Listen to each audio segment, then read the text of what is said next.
My name is Chloe. I'm 32 and I work as a data scientist. Our family home in Portland, Maine was supposed to be my anchor, the one place I thought was forever. I had invested every ounce of myself into it, assuming it was my sanctuary. Every floorboard, every window frame held a piece of my soul and the future I was building for us. And then, at dinner, my mother dropped her knife on her plate. The clatter was like a judge's gavel falling. "You have 2 days to pack your things," she said, her voice like ice. "This house belongs to your sister now." My father just stared down at his food, a silent accomplice. And Jenna, my sister, who lived across the country in New York and barely remembered this house existed, was suddenly being given the keys to my entire life. I looked at the walls I had painted, the floors I had refinished, and felt a decade of my life being erased. All my work, all my sacrifice dismissed with one heartless decree. The one who had done nothing was getting everything, and I was being thrown out like I was never part of the family. I was paralyzed. My heart was a drum beating against my ribs, and the air felt too thick to breathe. Their words were daggers, but I knew fighting was useless. I stood up without a word, went to my room, and picked up my phone, my mind already spinning. I started to formulate a plan they would never anticipate. They expected me to crumble and leave with my tail between my legs. They were mistaken. In 2 days, when Jenna walked through that door, she would find a house that would make her regret ever coming back. But before I get into that, I'm curious. What time is it where you are, and what city are you listening from? Drop a comment below. I'd love to see how far this story has reached. The following morning, I woke up in that Portland house with my mother's ultimatum echoing in my ears. For years, I had treated this house not just as a place to live, but as a shared commitment. Living with my parents, I'd shouldered their financial responsibilities, pouring my salary and my spirit into every corner. When their finances collapsed about 5 years back, I was the one who caught them. My job as a data scientist brought in good money, so when they were on the brink of foreclosure, I paid off the $90,000 left on their mortgage over the course of 3 years. I didn't even think twice about it. This was the house I grew up in. Every memory felt priceless.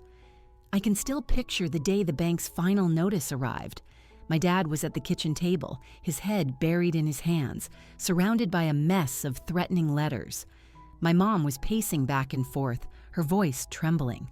"We're about to lose it all," she whispered. I couldn't stand by and watch that happen. I emptied my savings account, took on extra freelance projects, and settled the debt. The look of relief on their faces made every sacrifice feel justified, or so I believed at the time. I was the one who painted the living room a gentle cream color, replaced the old buckled floorboards in the hallway, and silenced the groaning stairs. Every nail I hammered, every coat of paint I applied, felt like a vow to keep our family intact. Jenna, my sister, was a phantom in our lives. She was living her big city life in New York, working in marketing, and would call maybe twice a year. Her calls were always brief, always focused on her. When I once brought up the mortgage situation, she just laughed. "That's your project, Chloe," she'd said, her tone dripping with a casual condescension that stung. I'd send her pictures of the renovated kitchen, the new garden beds I'd built. She never even acknowledged them. I convinced myself it was fine. I was doing this for the family, for us. I used to wander through the house late at night, running my hand along the smooth walls, feeling a sense of ownership. But the foundation was cracking, and I was too close to see it. My parents started depending on me for everything. My mom would casually ask for a little help with the utility bills, and I'd just pay them. My dad, after being laid off, never really looked for work again, and I ended up covering his car insurance and repairs. I told myself I didn't mind. I thought we were a unit. I'd sit on the sofa I'd spent months saving for, surrounded by the cozy space I had created, and I'd daydream about my own future here. This house was more than just wood and nails. It was tangible proof of my ability to hold our world together. In hindsight, The warning signs were all there. My mother's phone calls with Jenna became more frequent, her voice laced with a sweetness she never used with me. My father would talk about her achievements in New York with a kind of awe he never directed my way. I ignored it, chalking it up to parental pride. They were my parents. They would never discard me. But last night's dinner shattered that illusion. Their plan to just hand the house over to Jenna wasn't merely unfair, it was a profound betrayal. Every dollar I had invested, every weekend I had sacrificed, felt like it had been stolen from me. I walked into the living room and stared at the couch I bought. It wasn't just a piece of furniture, it was a symbol of my hard work, paid for with late nights and extra projects. The smart TV, the new washing machine, the custom blinds, they were all mine. If they were kicking me out, they were going to feel the void I left behind. My sister had contributed nothing, yet she expected to walk into a home I had built from the ground up. Not on my watch. I opened my laptop, my hands no longer shaking. I wasn't going to plead or shed a tear. I was going to show them precisely what they were so carelessly throwing away. By early afternoon, I knew I needed a clearer head, so I called Maya. We've been best friends since we were roommates at the University of Maine, and now she's a lawyer with a razor-sharp intellect and a zero-tolerance policy for nonsense. She's always been my first call when life throws a curveball. Sitting on my bed, surrounded by the four walls that suddenly felt like a prison, I laid out the entire story. I told her about the knife clattering on the plate, my mother's chilling 48-hour deadline, and my father's silent approval as they gave the house to Jenna. Maya listened patiently, her silence a comforting presence on the other end of the line. "Do you have any of the original paperwork for the house?" she asked, her voice shifting into professional mode. "Anything from when your parents took ownership?" I recalled that my grandfather had owned the property before he passed away about 2 years ago. I just assumed it was automatically transferred to my parents. Maya paused for a beat. "Let me make a few calls," she said. "I'll get back to you within the hour." That hour was agonizing. I paced the length of the hallway, my thoughts a chaotic whirlwind. I kept seeing my grandfather's face, his kind, wrinkled eyes, and hearing his warm, raspy voice telling me stories on the porch swing. He loved this house. He'd built half of it himself. "Chloe," he used to say, his hand on my shoulder, "this place will always look after you." I'd always taken it as a sweet, sentimental phrase. Now a sliver of doubt crept in. I found an old shoebox in my closet and sifted through forgotten photos. There was one of Grandpa and me standing next to the big maple tree in the front yard, his arm wrapped around my shoulders. The memory was a sharp, sudden pain, knowing my parents had so easily dismissed his legacy. Maya called back and her voice was tight, urgent. "Chloe, you are not going to believe what I found." She had contacted a colleague who specialized in estate law and had managed to pull my grandfather's will from the Cumberland County Records Office. A will my parents had never, ever mentioned. Maya began reading the document aloud, and each word landed like a physical blow. My grandfather had bequeathed the house directly to me and me alone. Not to my parents, not to Jenna. The will was officially signed, notarized, and filed 3 years before his death, explicitly naming me as the sole beneficiary of the Portland property. I collapsed onto the edge of my bed, the phone slipping in my trembling hand. "How is that possible?" I whispered. Maya's voice hardened. "Your parents were the executors. They had the will. They deliberately hid it from you." The truth hit me like a ton of bricks. My own mother and father, the two people I trusted implicitly, had concealed my grandfather's last wish so they could give the house to my sister. It all clicked into place. The long, secretive calls with Jenna, the way they praised her New York life while ignoring my contributions. They had watched me pour $90,000 of my own money into this house, fixing every leak and crack, all while knowing it was legally mine. My chest grew tight with a searing blend of rage and heartbreak. This wasn't just unfair, it was a calculated, malicious betrayal. I stood up, my jaw set, and walked to the kitchen. My grandfather's favorite mug, a little chipped around the rim, was sitting on the counter. I picked it up, its familiar weight grounding me. I remembered his promise, his faith in me. My parents had tried to steal that from me, to rewrite his final testament to suit their own narrative. But why? Because Jenna was the successful one? Because they assumed I would just roll over and accept it? I didn't know the answer, but it didn't matter anymore. They had crossed a line they could never uncross. Maya's voice cut through my thoughts. "This will is airtight, Chloe," she said firmly. "You have every legal right to that house. We can fight this." Her words were a lifeline, pulling me from the depths of my despair. I didn't know the exact plan yet, but I knew one thing for certain. I wasn't just walking away. I grabbed a notepad and a pen from the kitchen drawer, my hand steady now. I started a list, bank statements showing the mortgage transfers, receipts for the appliances, photos of the renovations. Proof. Maya said she'd meet me in the morning to strategize. She mentioned filing a motion to enforce the will, but that we had to be quick. My parents thought they had me cornered, that I'd just pack my bags and disappear. They had no clue who they were dealing with. I sat at that table, pen in hand, ready to reclaim what was rightfully mine.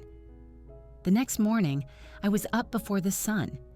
My parents had gone to visit friends in Augusta for the day, leaving me with a quiet, empty house that felt charged with purpose. I stood in the living room looking at the plush sectional sofa I'd bought after my first big promotion.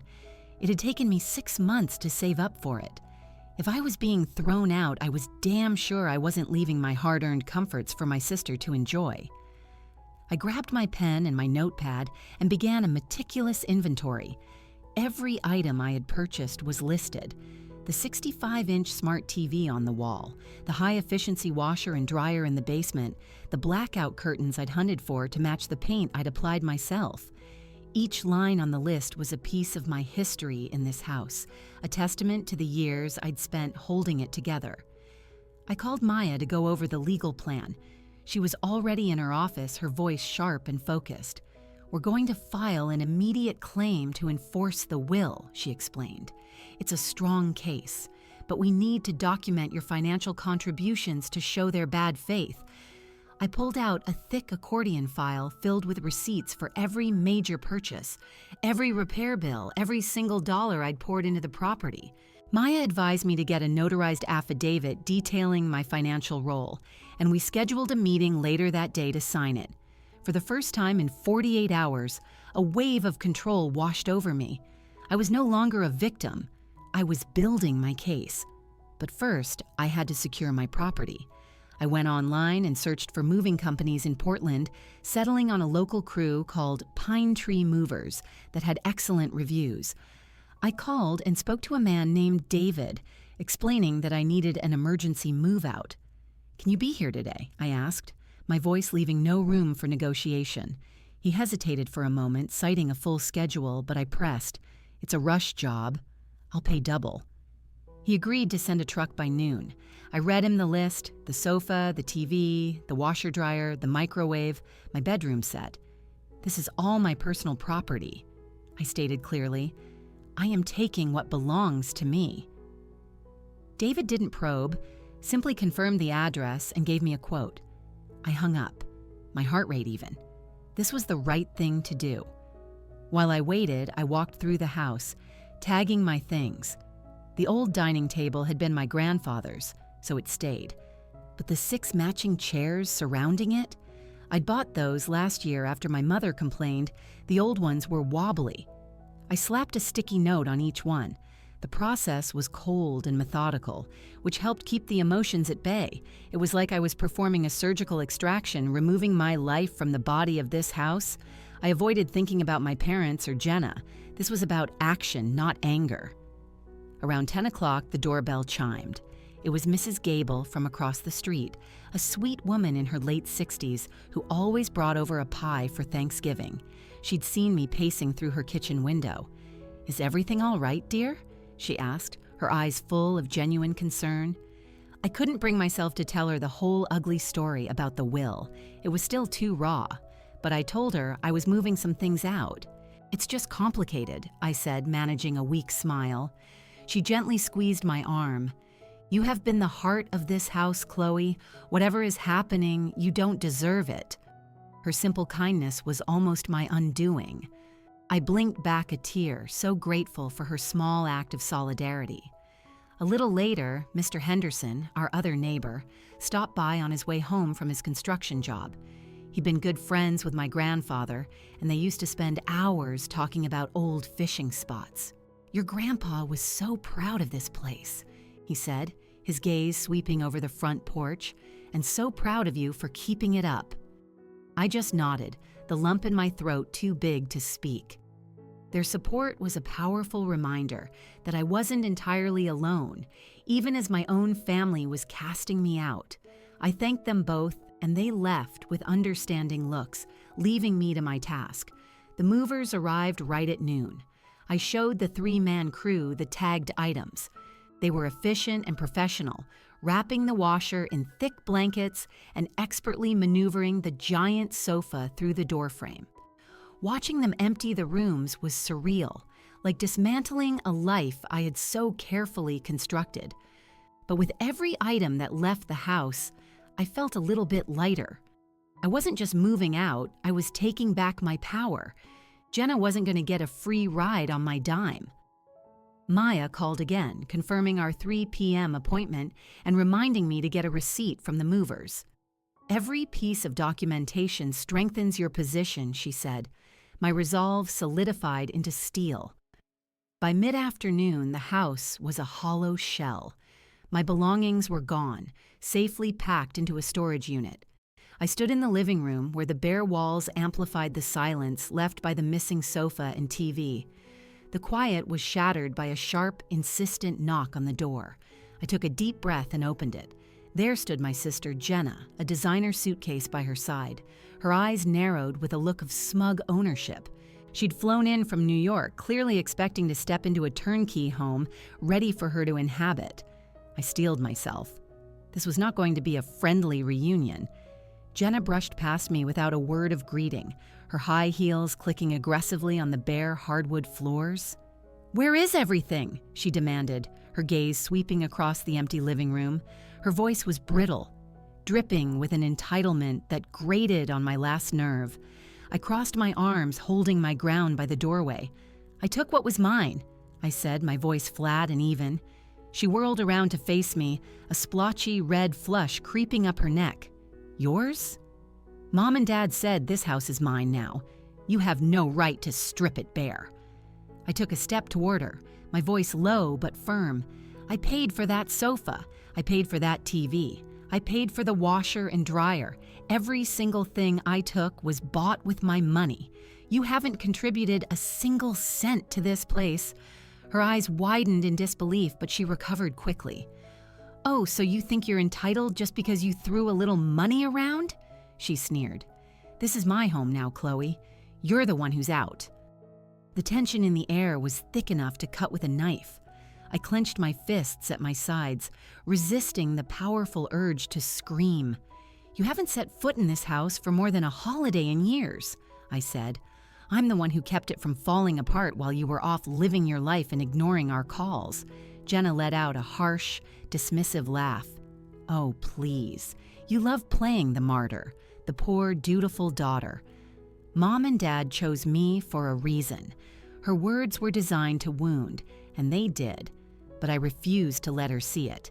"They chose wrong," I replied, my voice dangerously quiet. "You have no idea what I've done for this family." She stormed from room to room, her anger escalating with each empty space she found. She came back fuming, her face contorted with rage. "The chairs, the curtains," she shrieked, pointing a trembling finger at me. "You took everything!" I met her furious glare without flinching. "I took what I paid for. If you want a furnished house, you can furnish it yourself."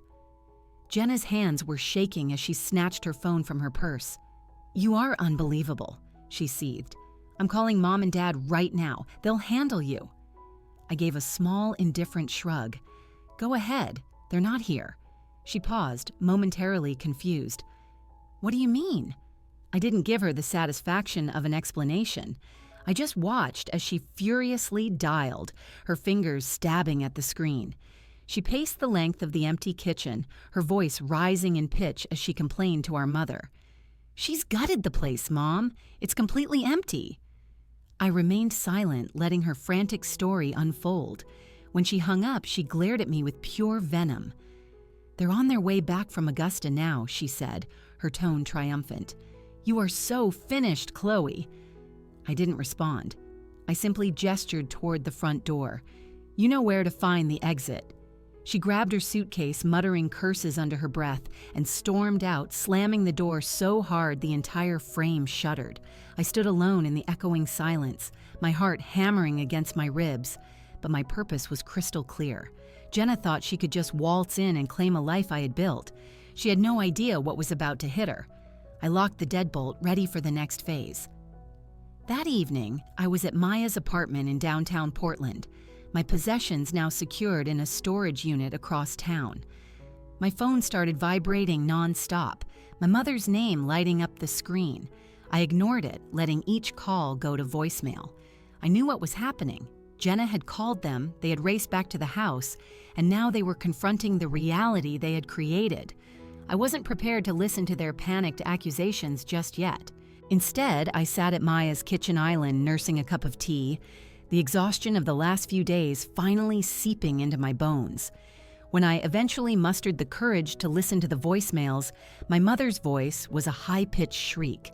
"Chloe, what on earth have you done? There's a man in our house. A stranger."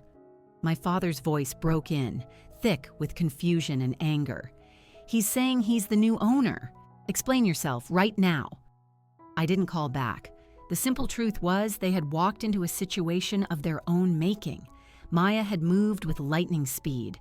Using the undeniable power of my grandfather's will, she filed an emergency petition that not only established my legal ownership, but also exposed their fraudulent concealment of the document. With the court's blessing, the property was legally and swiftly transferred to a new owner, a local real estate investor who had been looking for a property in that neighborhood and jumped at the quick, clean sale. I hadn't orchestrated the sale itself out of spite.